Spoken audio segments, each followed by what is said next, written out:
ప్రభుత్వ పాఠశాలలో నాణ్యమైన భోజనంతో పాటు మెరుగైన బోధన విద్యార్థులకు అందుతుందని 17వ వార్డు కౌన్సిలర్ ఎండి చాంద్మియా తెలిపారు. సిద్దిపేట జిల్లా దుబ్బాకపట్నంలోని ఎంపీపీఎస్ నంబర్ 1 ప్రాథమిక పాఠశాలలో ఉన్న ప్రీ ప్రైమరీలో అంగన్వాడీ చిన్నారుల చేరిక కార్యక్రమానికి ఆయన ముఖ్య అతిథిగా హాజరై విద్యార్థులకు ప్రవేశ పత్రాలను అందించారు.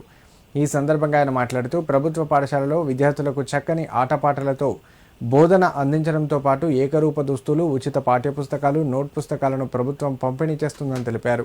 ప్రైవేటు పాఠశాలల్లో వేల రూపాయల ఫీజులు కట్టే బదులు ప్రభుత్వ పాఠశాలలో అందుతున్న చక్కని విద్యను విద్యార్థులు సద్వినియోగం చేసుకోవాలని కోరారు. ఈ కార్యక్రమంలో పాఠశాల హెచ్ఎం స్వామయ్య, ఉపాధ్యాయులు నరసింహారెడ్డి, వైష్ణవి పాల్గొన్నారు.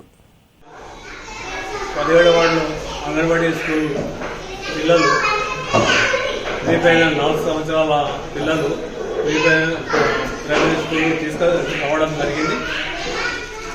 గవర్నమెంట్ కూడా ప్రైవేట్ స్కూల్లో దీనిగా మన గవర్నమెంట్ స్కూల్లో కూడా ఆట వస్తువులు కానీ ప్రతి ఒక్క చిన్న పిల్లలకు కూడా మంచి సౌకర్యాలు కల్పిస్తుంది. మరి అందరూ దీన్ని వినియోగించుకొని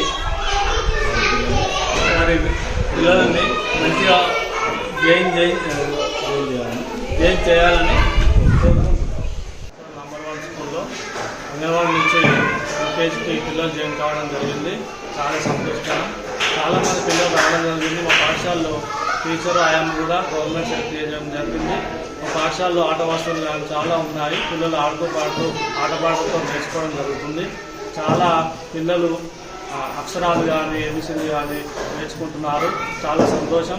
ఈ చాలామంది మా పాఠశాలలో రావడానికి ఇంట్రెస్ట్ చూపినందుకు అందరికీ ధన్యవాదాలు. ప్రైవేట్ పాఠశాలకు దీటుగా మా పాఠశాలలో చాలా బాగా చెప్పడం జరుగుతుంది. చాలామంది తల్లిదండ్రులు కూడా మా పాఠశాల చేర్పించడానికి చాలా ఆసక్తి చూపడం జరుగుతుంది. చాలా సంతోషం. మా పాఠశాలకు వార్డు కౌన్సిలర్తో పాటు వారి తల్లిదండ్రులను తీసుకొచ్చి జాయిన్ చేయించడం జరిగింది. చాలా కృతజ్ఞతలు తెలియజేస్తున్నాను. Thank you.